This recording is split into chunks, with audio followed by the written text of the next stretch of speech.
Just two things I'm aware of as we begin this session. Firstly, I recognize it's the graveyard slot, so if you nod off, I won't take it personally. If I nod off, perhaps the last person out could check the lights are out and the cat's put out and things. Yes. The second thing I think I've become aware of over the last 24 hours is this is the first time that the mission and the ministry teams have met together, and I suspect that that's been quite a challenge. But I think it's how we have the courtesy to listen to each other and actually to help each other go to a new place, and actually to allow something of the Spirit to guide us and to lead us. As I said earlier, we have three children. James and Kate are our natural children, and Chloe is adopted. Her mother was English and her father was Afro-Caribbean, and she's a great character. She came to us at 16 weeks. She's now 28, and she's a great conversationalist. And like me, she's an early riser, so when she was living at home, often we would have breakfast together, just the two of us, where all our engaging conversations happened. I remember on one occasion when she was 4, she said, "Dad, was my birth mummy and daddy black or white?" So I said, "Well, your birth mummy was white and your birth daddy was black." And she looked at me with great disdain and said, "Don't be stupid, they would have had striped children." And she meant it. When she was 7, she suddenly said, "Dad, I don't understand. How can God and Jesus be the same person at the same time?" I'll let you into a secret. I'm not into Trinitarian theology at 7:30 in the morning. So I said something helpful. I don't know, ask your mother later. But when she was 15, she took GCSE RE a year early. And much to everyone's surprise except her own, passed. And suddenly overnight, she became a high-flying theologian, able to take me on head-to-head, eyeball to eyeball. And just after she'd got the result, we were having breakfast together, and she said, "Dad, I've been reading the New Testament for my GCSE RE, and I think it's fantastic. And if that's what it means to follow Jesus, I'm going to put my hand up for it." And she actually went like that. She said, "The trouble is, I look at the church, and I don't see where the two connect." And Chloe is now in Australia, and still, in one sense, trying to find herself. And I think still trying to find Jesus and a way in to something of his kingdom and of his life and of his reality. But I think it is a challenge. How do we actually begin to be church in such a way that people like Chloe can begin to understand it and connect with it? And of course, Chloe's journey would be echoed in many, many different ways around our nation and around our culture today. And so just in this time which we had before dinner, it's really been to explore how do we create Christian community which engages and is willing to reconnect with a culture which is very different from the one certainly into which I was born. And I think it's very good that we're having conversations and to be having them together. But I think also we need to remind ourselves that at the heart of that conversation there needs to be the Lordship of Christ, to allow him to inhabit the conversation by the power of his Spirit, and to be creative in and through it. And I think also to remind ourselves that we're part of a great stream of tradition which goes right back to, the beginning and creation of time. And all around us, there's that great cloud of witnesses cheering us on. But also, as we remember that we are within this great stream of witness that stretches around the world and down the centuries, we also need to know what it means to dance in the Spirit for ourselves at this present moment. In the words of the ordinal, how do we actually bring to every generation afresh something of the good news of our Lord Jesus Christ? Some time ago, I was thinking about how you actually think outside the box, because we're often challenged to think outside the box. And I was sitting in my bath where I do most of my creative thinking, what is the box out of which I've got to think? Because unless I define the box out of which I've got to think, I won't know whether I thought out of it or not. And I think the box is something to do with buildings and parish and congregation and Sunday and ministry as we have received it and understood it. And then as Anglicans, we double wrap it with deanery and diocese. And then we try and launch from this mission initiative. But at the heart of the box, there is a huge black hole of immense gravitational pull, which simply sucks us back in to the same way of seeing. I was talking to someone, I think, yesterday at some point, and we were talking about the Apollo moonshot. for the Apollo to break out of Earth's gravity, it had to be traveling at 25,000 miles an hour. Now, the moon's only 250,000 miles away, so you think it'd take about 10 hours to get there. It actually took 2.5 days. Why? Because halfway there, the Earth's gravity had pulled it back so much that it had slowed down to 2,500 miles an hour. And certainly as I've shared this box around the place, I've had people coming literally in tears saying, Chris, in my ministry I've reached out to people who are beyond church as is, and they've come to faith, but I haven't known what to do with them. Johnny Surtin, who is a colleague working in Earlsfield in South London, told a story at CMS some time ago now, a couple of years ago, about a guy called Brian who came from a drug background and came to know Christ. On the first Sunday, Johnny took him to the local church, and because he'd never been to a church before, Brian was wearing a hat. And the vicar said to him, take your hat off, you don't wear hats in church. The next week he went back with a huge great water pistol and said to the vicar, if you bore me again, I will shoot you. This guy was I thought I'd leave a pause. The sadness is that about 2.5 years ago, this guy was found dead on a loo seat in a rundown pub in Salisbury because he'd never found a place amongst God's people. So the challenge is, how do we begin to create and design Christian community in such a way that it becomes a place of home, a place of welcome, a place where people from every background can come? How do we follow the model of Jesus, where everyone, whether they were outcasts or close at hand, were able to find a home and a place with him? And I think as we explore something about the future shape of Christian community, we need to recognize that there are probably two possible aspects. I expect everyone here has sort of begun to explore the whole understanding of the modal and the sodal, the more settled and the more movement expressions of Christian community.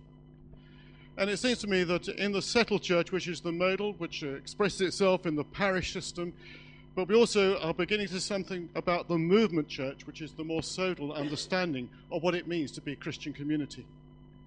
And as we explore these two, I think there are several things which we need to say. Firstly, I think it is actually deeply rooted in Christian history. And if you go back to the Acts of the Apostles, you see there's something of the settled church in Jerusalem, fairly hierarchical, but also you see something of the entrepreneurial pioneering of Antioch as Paul and his missionary bands begin to set sail around the known world. And I think that what we are maybe touching is something of the true mixed economy. And because in our own particular tradition with Henry VIII and the 1530s and 40s, with the death and the dissolution of the monasteries, we have lost that expression of church. But I think we're beginning to rediscover. And actually, if you look at church history, whether it's the Benedictines or the Franciscans, or maybe even Wesley in his movement in the 1700s, there's always been an expression of the movement as well as the more settled. And we are talking now about it being expressed as the new monasticism. We only worry about that if we're not careful, it becomes a new romanticism. And I think we need to understand more deeply what we mean by movement. And in the settled, it's a place where there's diversity, where it's safe, where people can have exploration, but it can be inward-looking and it can be focused on maintenance. Whereas the movement, the sodal expression, can be seen to have a deeper commitment, can be more mission-focused, but also can look very superior and exclusive. And I think as we explore these two expressions of church, we need to see that both expressions are needed. And we need to find a unity in diversity. And one of my sadnesses as I look back over the last 10, 15 years is that so frequently we see polarization and dichotomy, where different expressions of church begin, as it were, to attack each other. That's perhaps a strong word, but it almost feels like that. Rather than being willing to learn from each other and go into a deeper unity, allowing the diversity. And I believe that as we move into the future, one of the things which we're going to need to see is a reimagining of episcopacy, so that in the bishop there is the holding of unity within the diversity, and a permission for people to explore Christian community in a whole variety of different ways.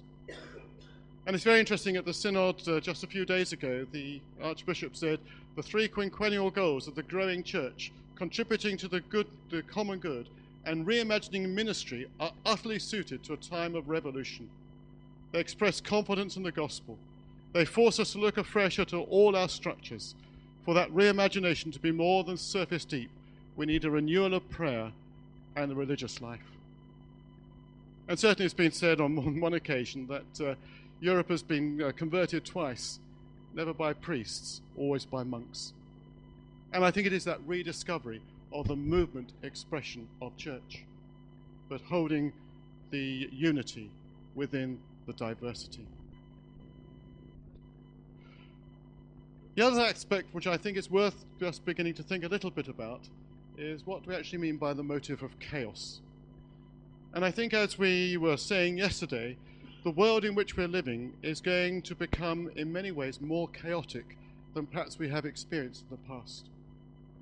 Now, in one sense, it's always been true that the chaos has always been trying to break out again and to break back in.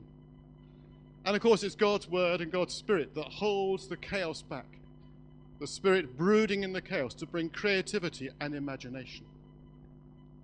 And part of the challenge is, I believe, as followers of Jesus, to understand something about the motive of chaos and to follow the spirit into the chaos to bring the possibility of that imagination and of that creativity. And I think in the present moment, within this sense of chaos, there is a malaise and unease as we separate from the past and begin to think about the future, which might look very different from that past. And that can be a real challenge. And I think all around us we see those who want to cling on to the past because they're not sure how to face the future. And I think that takes us into this sense of liminality, this period of change. And certainly as you look at human life, there are periods of liminality as you move from childhood to adolescence, from adolescence to adulthood. I can remember very clearly as a 16 or a 17-year-old thinking, up until now, it's like I've been going down a river and the banks have been quite close and it's felt quite safe. As I approached the end of my school career and was ready to go off to college, it suddenly felt as though I had come to the estuary and the banks were getting wider and wider. And I thought in a year or two's time, I'll be all at sea. And a very different life will be there. So how do we enable each other to travel through this period of liminality, to dare to think about the new possibility, for the reorientation and the reformation, and seeing things in a new way? But I do believe there is a potential within chaos. There's a potential to reshape individuals and communities. And I believe that's part of our task, whether we're in the ministry stream or the mission stream. How do we reach out to the individual to help each and every person to discover something of the fullness of life in Christ? As I reflect on my life, I'm just so grateful for those who bothered with me, particularly when I was younger.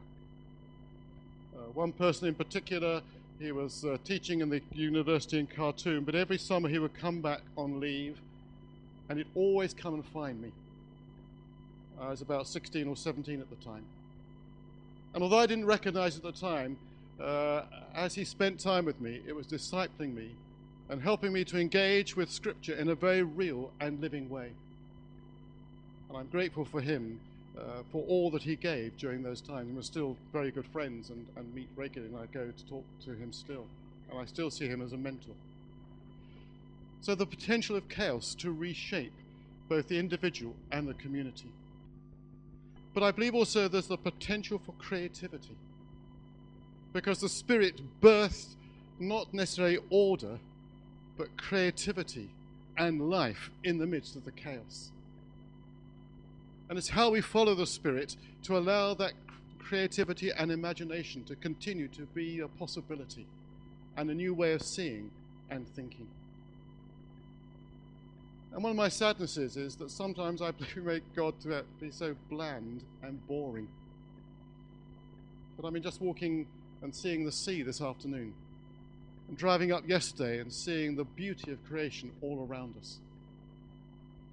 Now we see creation spoilt and hurt and broken.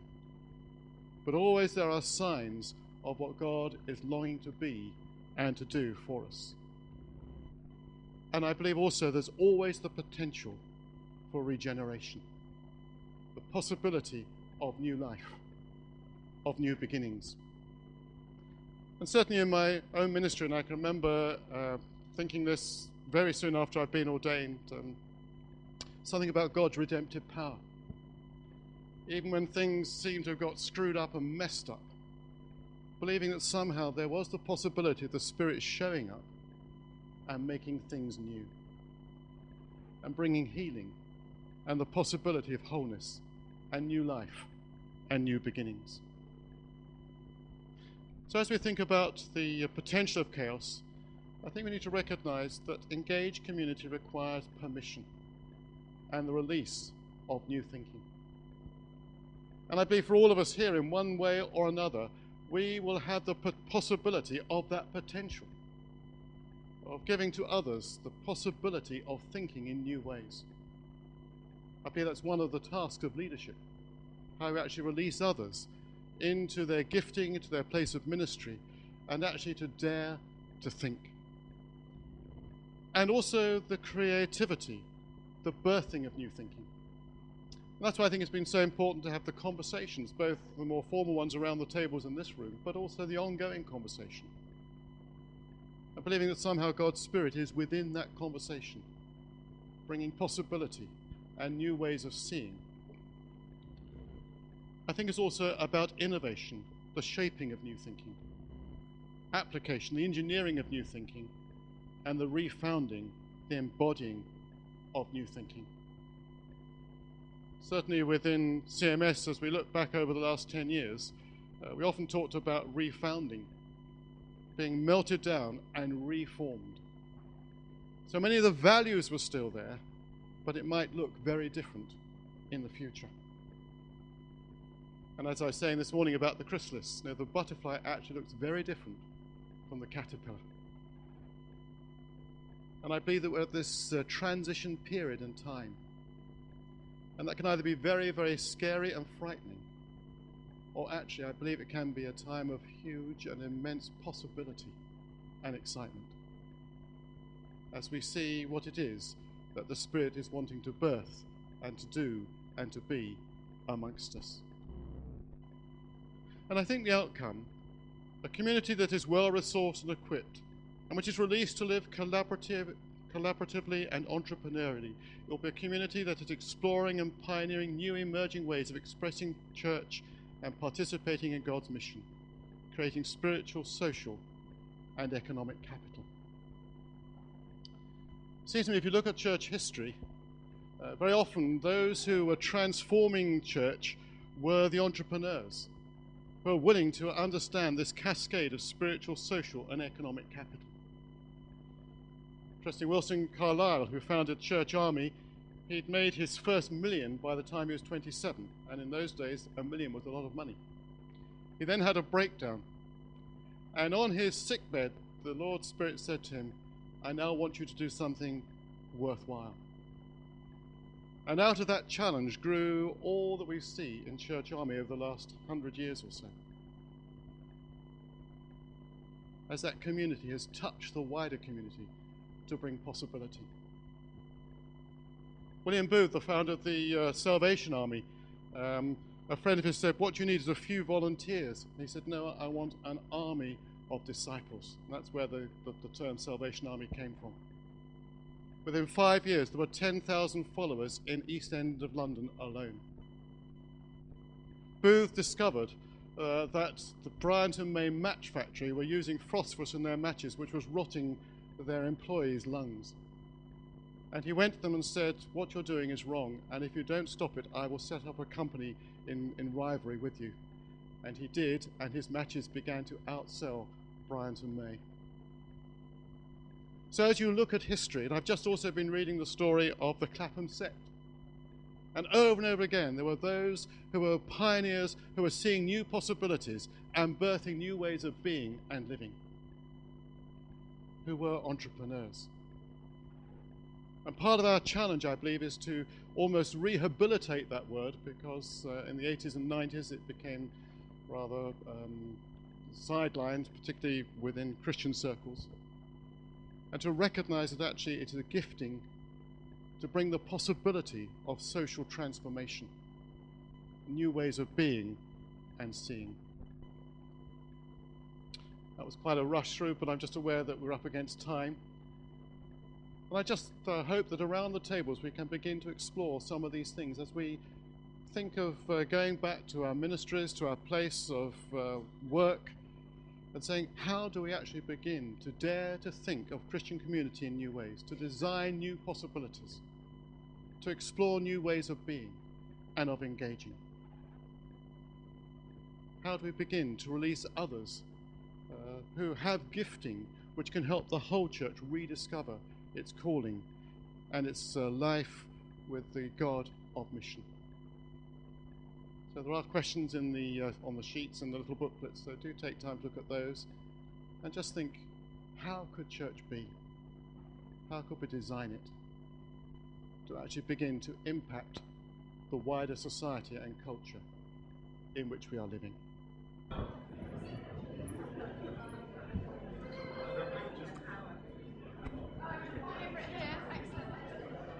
So if we could have a moment of silence for the 12 tribes, please. I'm not going to talk unless you... We've thought about all sorts of things, including the fact that very often the old ways are still working, but we also talked about the potential of chaos, of not trying to bring order out of it too quickly, because it might not be God's order, it might just be our tidying up. And the fact that my learned friend over here who did Hebrew, whereas I never did, tells us that chaos means unformed more than messy. So we may be waiting for the forms of some things to emerge.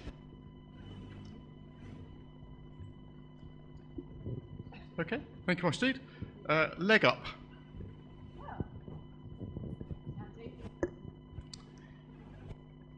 We had quite a discussion about vision and imagination.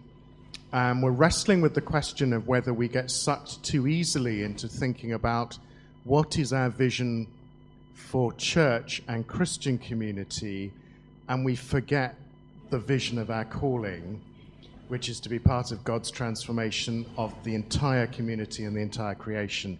And is one of our black box things, perhaps, that we get into thinking too quickly about what do we think the future of the church is for its own sake. Thank you. And the enumerate 7.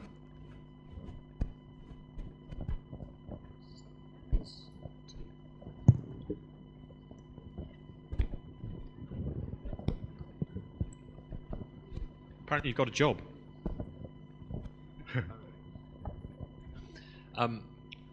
We had a long discussion about how we disciple people, or how we haven't been discipling people in traditional ways of church, and how fresh expressions of church also have a need to engage with that. And we had a long discussion about parallel church and some of the demands that all of this places on clergy in terms of their time and their priorities and their need for permission not to do things. Thank you. And finally, the winners are...